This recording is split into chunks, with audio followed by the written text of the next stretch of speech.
All right, so we are now going to give you 2 opportunities to see friendly companions in action.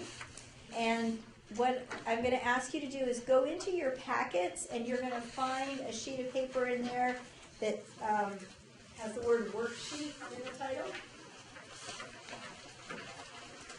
The Friendly Companion Hospital Visiting Training Role Play Observation Worksheet. Okay, yeah. Okay, so does everyone have this document? And does everyone have something to write with? Because I think Lynn said she had extra pens if you needed one. We do. Do you need a pen? I think actually we're getting one. Okay, all right. So what we're going to ask you to do is, as you watch each role play, and I admit it's going to go fast, so you're just going to have to jot down what you can, but we're not grading you on this, is as you observe the behavior of the friendly companion, Lynn kind of gave you some overviews of do's and don'ts. So watch the friendly companion for what they're doing and whether it's a do or don't. So you jot down the behavior, and then you can, check off, is it a do or a don't. And I gave you a couple examples, like the friendly companion brings a balloon to the hospital without checking first. That's actually a don't, because there are many people in the hospital who have allergies to the chemicals in balloons. Or the member asks for advice about whether a specific medical procedure should be performed, and the friendly companion, instead of giving the advice, says something like, well, who helps you with your healthcare decision making? That's an example of a do, a desired behavior for a friendly companion. So as you watch the role play, you're going to then jot down what you see and then check off the do's and don'ts. And we will, at the end of today's training, we have we have the role play scripts for you, and it identifies all the do's and don'ts. Plus, we'll talk about this more during the discussion, the Q&A. We're going to do, each role play is very short. We're just going to do the first one, then we'll set up and do the second one, and then we'll open it up for discussion of the role plays and other questions that you might have. Role play number 1 takes place in the emergency room, and Nancy Regan is playing the member. Joanne Peel is playing the friendly companion, and Pam Godwin is playing the nurse. So just imagine a cubicle in an emergency room. The member, Nancy, called the village at 8 this morning from the emergency room. She had was experiencing stomach pain, was alone, and she needed her reading glasses. So the village asked the friendly companion, Joanne, to stop by the member's home for her reading glasses and to take them to her in the hospital, and then spend some time with Nancy to provide companionship and any practical help and let the village know how she is doing. Now, Nancy had done a good job. She read her member's guide to the service, and so she had was prepared for when she might need a friendly companion in the hospital. So the village has records on how to find a key, and also the contact information for her healthcare power of attorney. Hi, Nancy. How are you? Here are your reading glasses. Oh, thank you. Are you from the village? Yes, I'm Joanne Peel. Lynn asked me to stop by and bring your reading glasses and see how you're feeling. Awful. I feel awful. Where am I? At Georgetown Hospital. Why? Can you give me a ginger ale? Well, I don't see any here on the table. I can certainly ask the nurse if you can have some. In the meantime, would you like me to pour you some of this water? Oh, okay. Why can't I have a ginger ale? Well, we'll ask the nurse, okay? I really want to go home. Can you take me home? Don't you think I'm ready to go home? Well, I can't help you decide whether you're ready to go home. The village tells me your daughter in California is your healthcare power of attorney. Would you like me to help you give her a call so you can talk to her about that?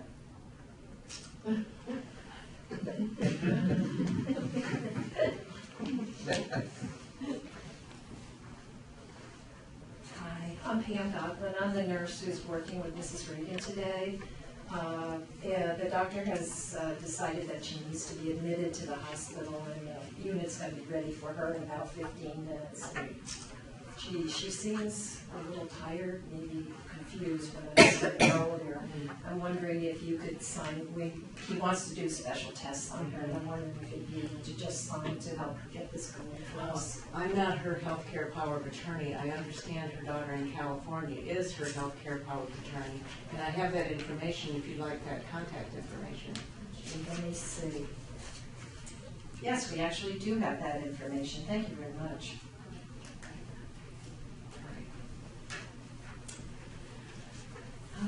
Where are my friendly companion cards? Oh, here's one. Better check in with Lynn. Hello, Lynn. It's Joe Peel. I just saw Nancy Regan. She's sleeping right now, but I'm kind of concerned. She really is sort of confused. The nurse says she's very confused. Okay, so you're going to talk to her daughter then? And you'll have another friendly companion come later this afternoon? Great. Thanks.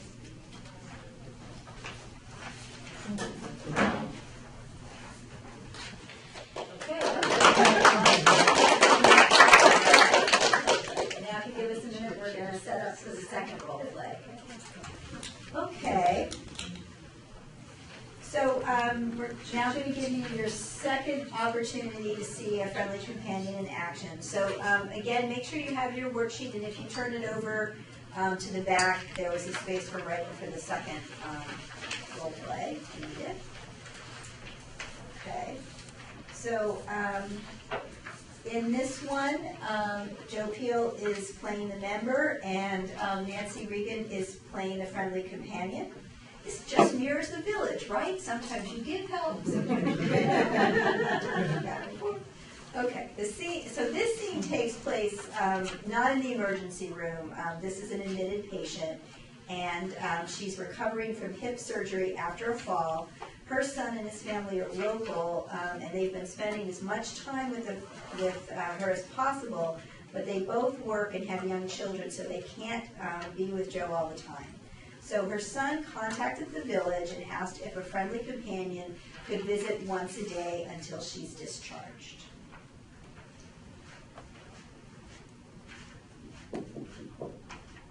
Joanne, it's Nancy from the village. May I come in? Sure, come on in. Oh, look at this bed. Here, let me help you. That's okay. But would you help me set up straighter? How about if we get the nurse to help with that? Well, if you can get a nurse to come in here. I'm so tired of this hospital. I have to wait forever for the nurses. I hate the food. I just want to get out of here. How about if I go to the cafeteria and get you a milkshake? No, I don't want anything except to get out of here. Though what good that'll do, I don't know. I'm afraid I'll never get home again. Everyone keeps fussing at me to get up and walk, and I can't. It just hurts too much. That's exactly what you need to do. Get up and I just can't. I don't know what's going to happen to me. Do you know a good rehab place I can go to? Do you need help figuring that out? I can contact the village for you, and they might have some resources. I guess so. I just don't know what to do. It sounds like you're under a lot of stress right now. Yes. I'm 82, and I've seen this happen to my friends. A fall, a broken hip, and that's it. You can't go home. Your kids decide where you're going next. It's hopeless. It sounds like a very difficult situation. I know a good home care agency. I could give you their name. I just don't know. What's going on at the village? Did you go to that lecture last week? I missed it. Yes, it was really interesting.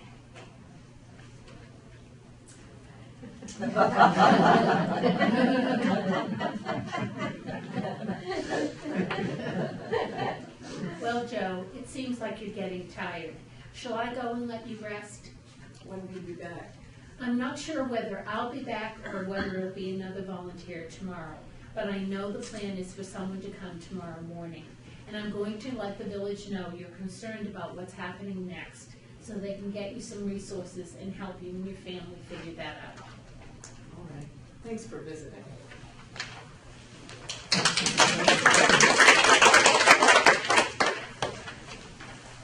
Thank you both very much. Thank you all three very much.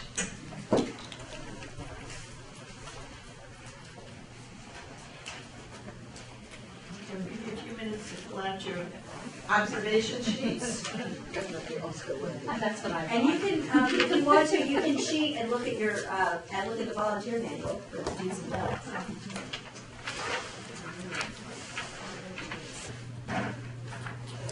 All right, well, why don't we go ahead and start by talking about these role plays, and let's go back to the first one, the emergency room. And so what do's and don'ts did you all identify in this role play? She startled the patient, the first one, right? The first one. She startled the Yes. patient when she first came in and woke her up. That's a done. Very good. What else? She did introduce herself. And introduce herself, that's right. She asked the nurse about getting a ginger ale. She said she would ask the nurse regarding. Right, that was a do, that she didn't just go off to get the ginger ale. Yeah. She identified her daughter as the power of attorney. Yeah. She declined to offer her signature for approved medical procedure. Right, that's important. Yes. Oh, Lynn. She called him. Yeah. You left her card. Yes. Yeah. Yeah. This would have been a little difficult in the role play, but she didn't wash her hands. Yes, very good point. That's right. That's right. And there was kind of one other thing that it was also hard to sort of portray in the role play, was ideally you would, of course, when you're making a cell phone call like that to the village, that's confidential information. So ideally, she would be looking for sometimes hard to find a very private corner in the hospital, but the most private corner in the hospital, or even because she was leaving, she could actually have gone out to her car and made the call from there. Or wait until she got home. It didn't need Right, to be done. that's There true. wasn't an action item that needed to happen. Yeah. That she could have followed up when she got home and therefore had total privacy to be talking about the member and what the needs were. A lot of places you can't use a cell phone in the hospital as well. Another good point. That's right. Okay. All right, how about the second role play? She came in and started fixing the bed. Right. She knocked on the door. Knock on the door, that's right. She offered to get a milkshake. And take her for a walk. Yeah. Yeah, yeah, But she did decline to help this patient set up and said she needed to get a medical appointment. right.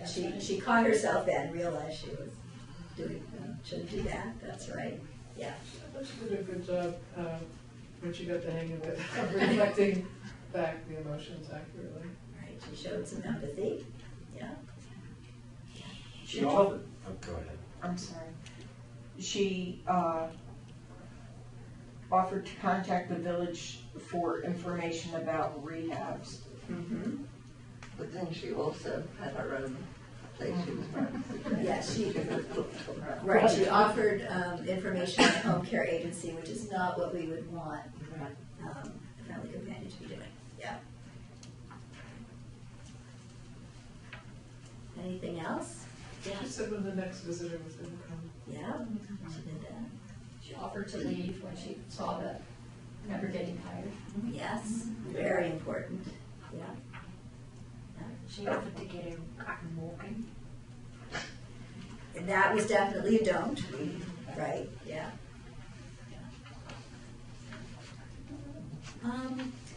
Yeah, there's one more that I maybe didn't identify, but I was thinking was a good thing. Another thing that she did was she spent some time empathizing, but then when Joe wanted to switch from, how she was feeling about everything that was going on to just chit chat, she switched gears and went to chit chat. And that's really important too, is sort of recognizing that, at some point they might just really want to think about something else besides being in the hospital and going with that. So, okay. Well, you caught them all. Okay, wonderful. So now, really, this is the chance now, I'm sure we've raised probably as many questions as we've answered with this training. So let's just open it up. We're gonna open it up to your questions, and we have, a few things additional things that we may want to share about challenging situations and that kind of thing. But basically, this next part of the training is really a dialogue. So what are your thoughts after hearing what we had to present and then seeing these role plays? How much are the members aware of what our role actually is as a volunteer? Well, we share with the members the expectations we have for our volunteers. We tell them about the training the volunteers have gone through, and their members guide will make it pretty clear as to what the role will be.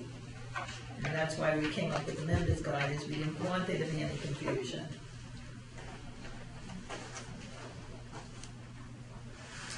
I had a couple of very specific questions, actually. The first one was to do with backing away from the discharge planning. And the scenario you gave was this patient had been told, you're going. And the instruction to the volunteer is, you're not going to take it home, you're not going to do anything because you are the friendly visitor and your brief ends here. And so, my question is, I'm sure they're not meant to be left dangling at this point because they're going to need all this help that they to get home and to have their shopping done, etc. What is the friendly visitor meant to do when she says, or he says, I'm sorry, I can't take you home?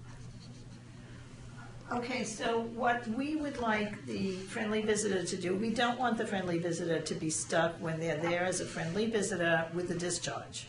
Okay, as we discussed earlier, that could take a lot more time, and it's not the role of that friendly visitor at that time. Ideally, what would happen is the friendly visitor would call the office and say, Lynn, they're getting ready to discharge in about an hour. I'm leaving. And something needs to be done, and we will then get another volunteer to pick up the member. This is how we do things. We have, on very short notice, gotten volunteers to join members. We try to give volunteers notice. On the other hand, and Jessica was actually here for this last week or a couple of weeks ago, one of our members went to the doctor and needed a follow-up with a specialist that the doctor got him into that afternoon. And so I got a call from the volunteer saying, he's got another appointment in 45 minutes and I've got something I have to do this afternoon. And I said, okay, take him home. And then we got another volunteer to meet them at the house and take him to the next appointment. So that's kind of how we do things. And, we do ask for 48 hours notice. On the other hand, we don't always get it, and we understand life happens, and we try to help the members. Yeah. I just wanted to be clear that institutions will have some sort of discharge planning, and it isn't not only you're helpful in making some suggestions maybe, but I would also have brought in the social worker or the case manager people, whatever it's called under that institution, that they have a whole department that does this. Good point, thank you. Regarding it, for example, when she came in and brought the glasses from home, so you mentioned earlier that you could have the key on file in your office, or you could have the number of somebody who has the key in her neighborhood. How are you bonded, or the volunteers bonded, and or have you considered having a letter from the person who's in the hospital so that you can give it to the friend to make sure that they know that you really have the permission? I mean, how you cover all your bases? Okay, so it's been our experience, and we are open, it'll be 5 years in December. It's been our experience when we've needed, to do something like that for a member. If we've called the person, usually the member's already called and said, I asked somebody from the village to come by, would you let them into the back? Would you open the gate? Would you open the door? Whatever. Odds are, when we've done this in the past, usually the person with the key tends to come with us, and that's a good thing, because then it's not a volunteer going in alone to the home. On the other hand, we've not had an experience, when a volunteer has gone in alone, because sometimes members give the keys to the volunteers, particularly if they're going away for a period of time and somebody is watering plants or something. We haven't gotten any special bonding for our volunteers. We do a criminal background check. And we haven't done any special bonding, no. Lynn, what about, are you asking the members to sign any kind of release or anything? We are going to be asking them to sign a waiver in terms of, they should have signed a waiver to begin with, and so we are going to be having them sign a waiver in terms of being a member of the village. It's not specifically for this program, it's more in terms of the services we're providing in general, but it will be covering this program as well.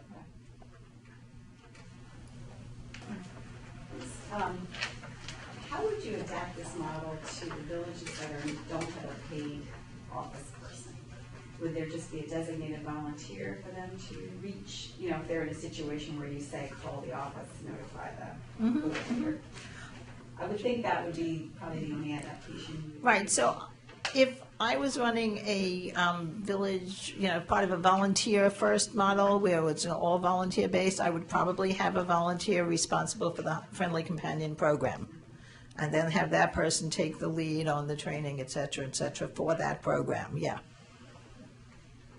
I'll add that since we at Iona are working with both villages with paid staff and volunteer first models, that I think it's especially important for the volunteers first model, if you haven't done it already, to understand something about the what's the social service agency and the home care situation available in the area that your village is serving. Because I think, I'm going to speak for you for a minute, Lynn, and then that you would, if you know that somebody's being ready for discharge, you as an ED and as a social worker would kind of know what to be asking for. Is X in place? Is Y in place? Right. Because to me, what always concerns me about villages is bringing someone home from the hospital and not having, villages cannot be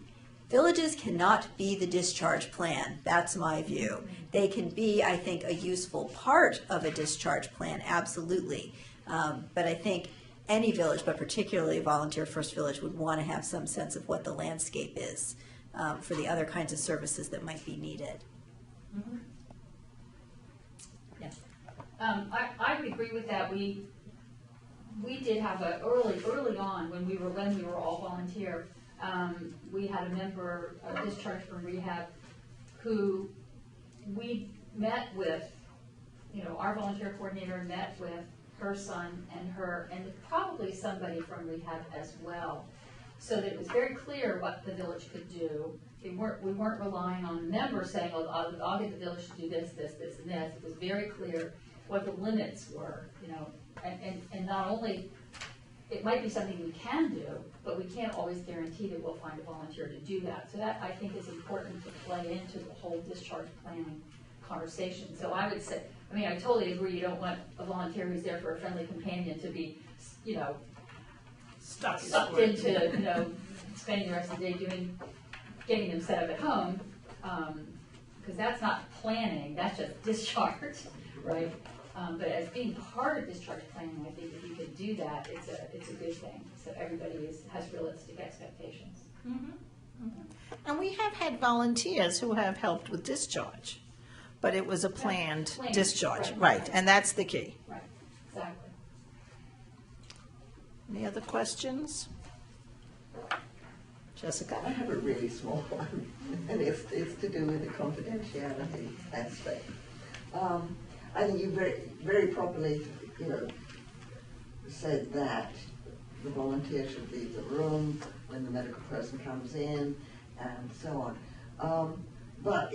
And you shouldn't ask the member whether they'd like you to stay. But if the member invites you to stay and says, "Please don't go," under HIPAA this is perfectly permissible. And I think a lot of medical personnel are not that comfortable with it and don't particularly want the friend to be with them. But I think it's important really that that the volunteer knows that it is permitted. Obviously, they're not going to have a fight with the doctor who says, get out. But, you know, they should not feel uncomfortable staying because it is permitted if everybody's okay with it. So I'm just going to repeat that. What Jessica is saying is that under HIPAA, if somebody requests you to stay, if I go to the doctor and I say to Deb, would you come with me? I want you to hear this because I'm nervous I'm going to forget. It is allowed that Deb stay, whether or not she's a relative, whether or not she's there as a volunteer, but she is allowed to stay. And Jessica just wants to make sure people understand that this is the case. Our default, the way this program has been set up, is for the volunteer to automatically leave. On the other hand, if the member says, I really want you to stay, I'm nervous, I'm going to forget, then the volunteer, if they're comfortable, can stay. If the member's being treated, if the member's being examined and the volunteer's not comfortable, they can say, I'm going to walk out of the room while you're examined, but I can come back in if you'd like. So that's how we're training our volunteers, and Jessica's absolutely right. If they have permission from the patient, they can stay. You want to add to that? No, I think that's absolutely right. All right, I have a question. The companion called you and said she's very confused. Did you call her daughter or something like that? Meanwhile, she'd already said to the nurse, her daughter is her healthcare proxy person or whatever, and then the nurse said, I have her number. So I feel like that was a little bit of a breach of confidence. Why would she tell you that? That's what I was questioning. Why would she tell you she was confused? Did you need to know that? Well, as a village, we need to know, because we need to know the types of assistance she's going to need. And if a member's not sharp, or if a member seems confused, we're going to want to know that if we're working with the member. Absolutely. But she wasn't being discharged. I don't know. I think it's a little slippery slope. I don't think so. I think because, what I would do is I would then call the daughter, who absolutely has the right to know this and should know this, particularly if she's in California and mom's in D.C. Wasn't the nurse going to call? Well, the nurse was going to call to get permission for the treatment. My understanding was the nurse was calling to get permission to do the testing. The nurse wasn't necessarily reporting on how mom is doing. So I don't see that as a breach of confidentiality. And by the way, in our waiver, or in our application form now, we do state that we will, we ask for emergency contact information and state that we will be contacting them if the need arises. But they can elect not to give those names. They can elect not to give contact information. So it's not as though we would contact someone unilaterally. So, right, I think Leslie's making a good point. The member had elected to give this information to the village, and a member can elect not to. I think that, to me, the key thing here is that that as a village, I think one of the things so I know that villages are not social service agencies, but I think where there's an overlap is sometimes when somebody may be at risk. And we chose that role play scenario because someone who's in the hospital and seems very confused and disoriented and without a designated support is somebody who's at risk. And the question then becomes, what's the role of the village? And I think often the role of the village would then be to let a family member know, particularly when they've had permission to do so, that you're at a potential risk point.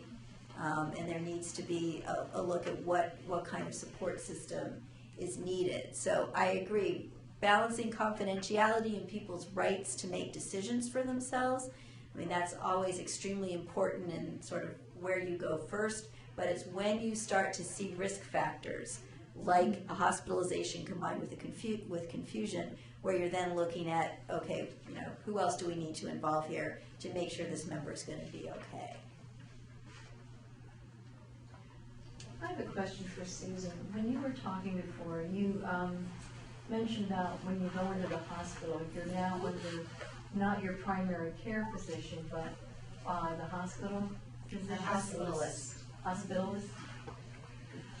Is there any interaction between the primary care and the hospitalist? I mean, it seems like that could be a really dangerous situation.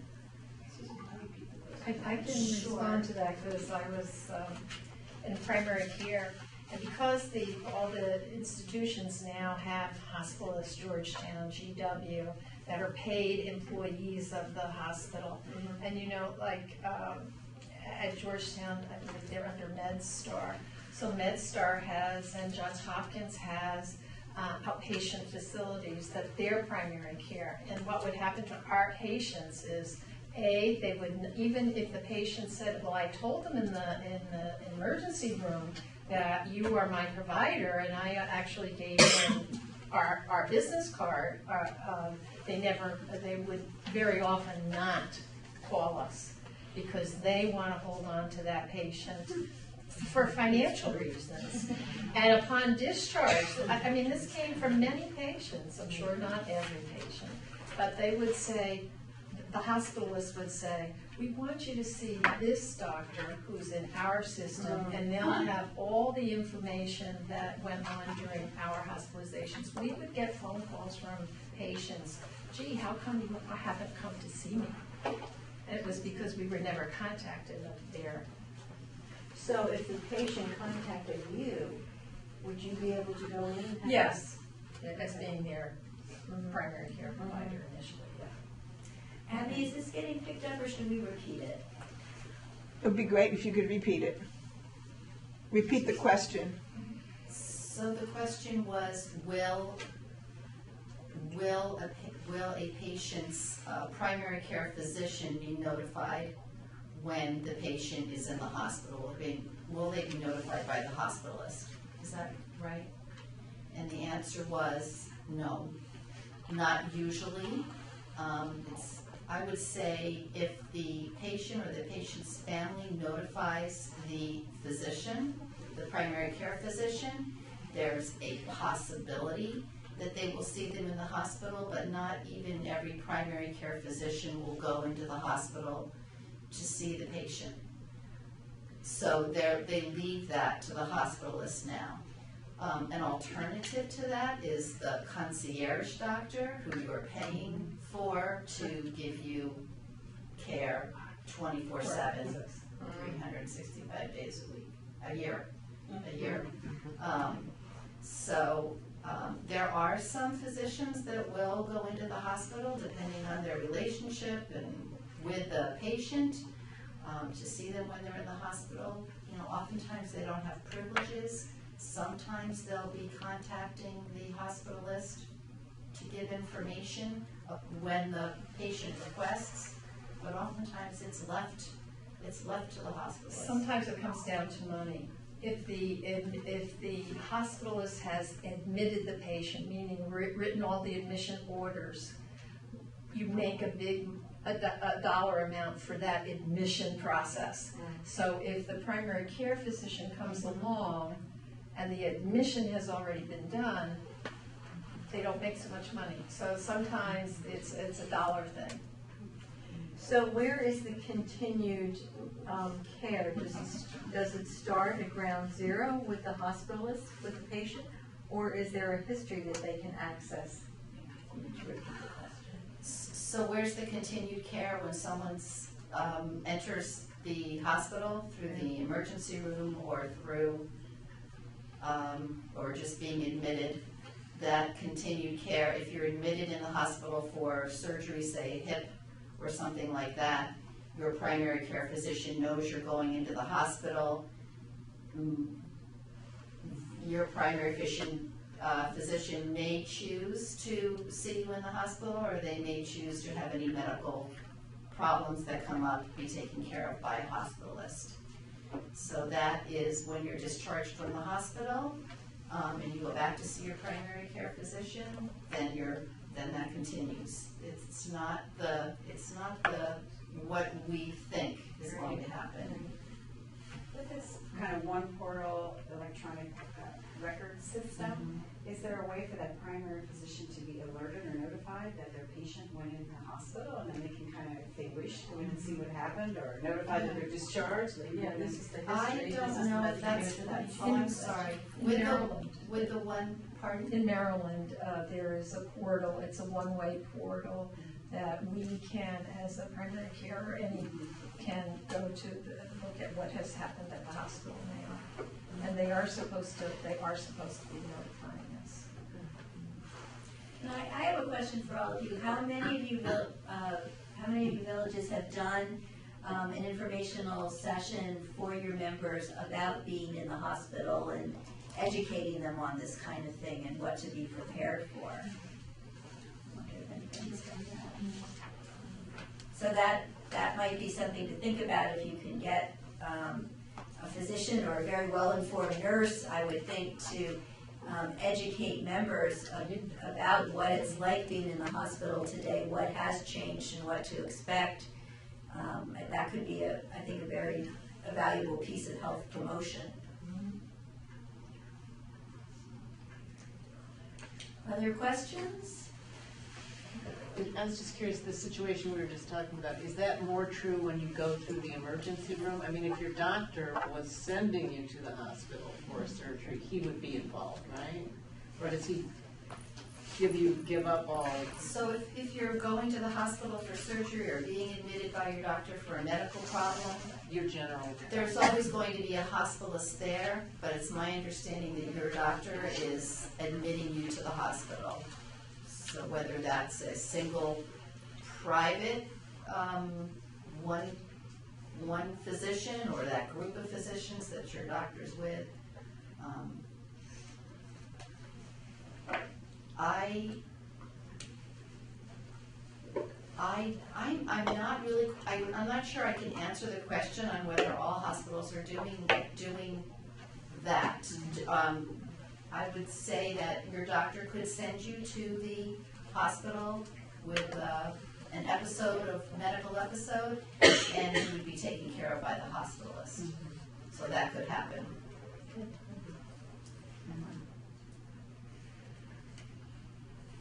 And usually the follow-through is when you're discharged, you're told to contact your primary care physician. You know, that tends to be standard discharge recommendations. You know, within 48 hours, contact your primary care physician and make an appointment for a follow-up. So that there's the continuum on that level as well. And that the doctor then sees you and finds out what happened and proceeds to treat.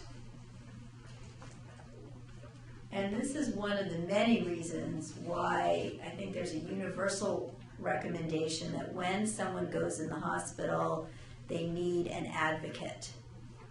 And the Georgetown Village model is that the friendly companion is not that person. So that's why this whole idea of who's the healthcare power of attorney, or is there, if the power of attorney is not local, who else has been designated, whether that's somebody else in their social network or a care manager. Susan, for example, that's one of the roles that she plays for some of our clients, is that they don't have local family or any family, and so she'll be the person who's there helping navigate, because there's definitely not a seamless system of communication, and the person in the hospital may very well not be well enough to be asking all the questions and doing all the advocacy that might be needed.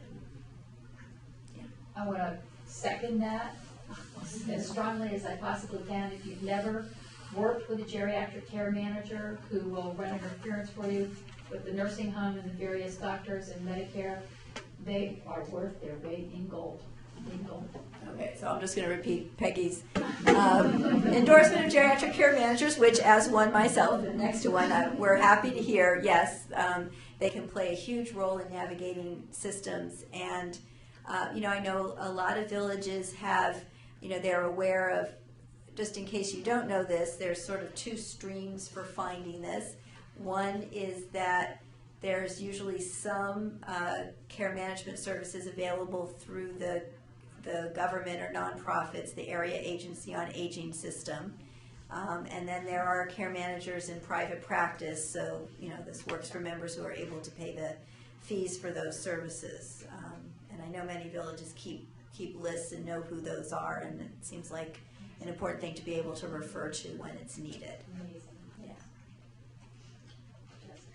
If you were visiting someone who'd been admitted into the ER and the member asked you to call the primary care physician to let him or her know that the member was in the hospital, would that be allowed or not? The member asked you to call the primary. If the member asked you to call the primary care physician to let them know they were hospitalized, then you can call the primary care physician, yes. Should the volunteer do that, or should the volunteer coordinate that through the village? I'm happy to have the volunteer call me and I'll take care of it. You know, it's really kind of up to the volunteer. If the volunteer is there in the room and, you know, wants to call right there so the member can talk to the physician, that's fine. If not, they can, you know, contact me and I'll go over there and call to the member. If the volunteer calls the physician himself or herself, you would want to know that. Oh, of course, yeah. Well, we want to know anytime, you know, that the volunteer services performed. So we want to know after you perform the volunteer services, you know, how did it go? What did you do? That type of thing. So absolutely, we would want to know. Do you record all that back here at the office, that so-and-so went to the visit and so-and-so called? You know, it depends on what, yeah, sure. So the question is, do we keep notes on all that? We use Club Express, and there is a module for notes. And when there have been instances of concern, it is noted in the member's record. When I get a call, oh, took the member to the doctor, everything went fine, I don't necessarily record that because we have the record that the member went to the doctor. You know, the transportation request is already in the file. So I don't necessarily record, oh, you know, Steve called, everything went great, you know. I don't necessarily record that. But if there's a problem or a concern, that is kept in the member's record, yes. When you have a volunteer go with a member anywhere, do you give that volunteer the emergency contact information that the member has given the village, just in case there's an emergency on the way? No, the volunteers should all, and I believe they all carry my phone number. Mm-hmm. There's an emergency on the way that we need to reach a member's emergency contact, they would call the office and get it that way. But we're not giving out everybody's emergency contact information. That seems like that could be a problem as well. Leslie? I think it's good to know that you, Lynn, are really the only person in the village who knows what's going on. The board members, the other members of the staff, we have no idea why anybody's going to the doctor, what's happened to them, what may happen in the future. I think that's important. It is important, and to be totally upfront about this, it would be me or the staff. You know, if I'm not here and Michelle's answering the phone and somebody's making a request for a doctor, she's going to know that they're going to the doctor and why they're going. But in terms of the notes, and if we're concerned about a member, all that is done by me. Okay, so just to clarify. But the board does not know, the other members don't know. It's really confidential for the members. It's just people in the office, the staff, and we're the only ones in the office. We're the ones who know. Nancy? And I'm one of Lynn's drivers.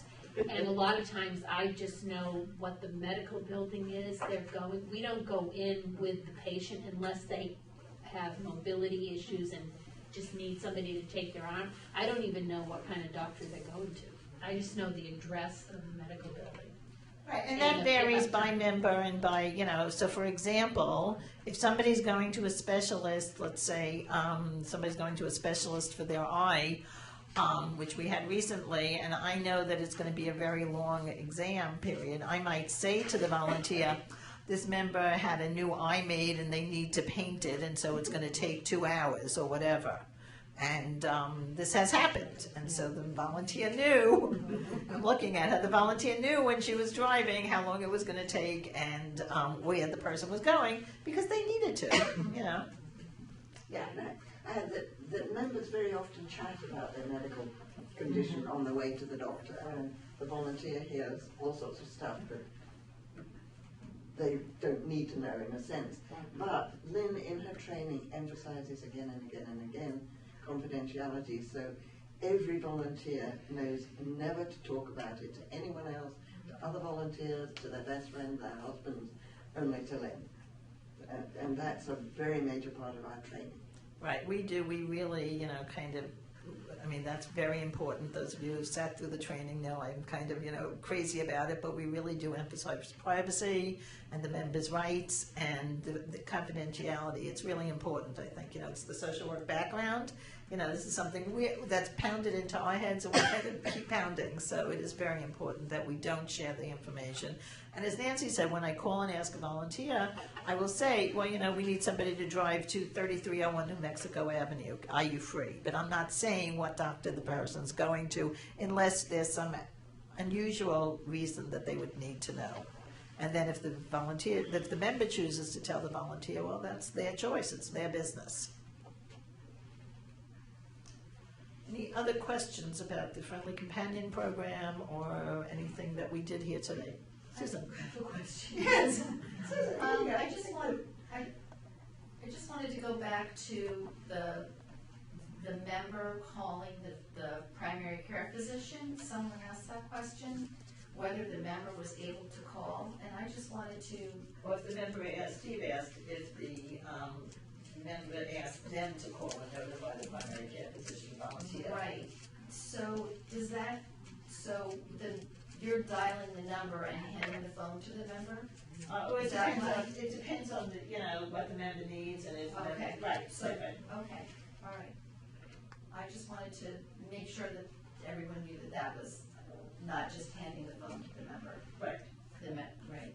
But in other times, we would not be the volunteer would not ordinarily be making phone calls. That would be the only time they would make a phone call for. If the member asked them, right, exactly, Yeah. Exactly. I think that's it. Well, thank you very much to all of you so much. And I know we'll be really interested to hear where you go with creating your own hospital visiting programs. We are going to send the evaluation out through SurveyMonkey, through email, and I would really appreciate getting your feedback so that if we do this in the future, we know what to do to make it more effective. And of course, if you have any feedback. Oh, and the role play scripts with the do's and don'ts in them are on the table on the right as you go out. So if you're doing the training for yourselves, you might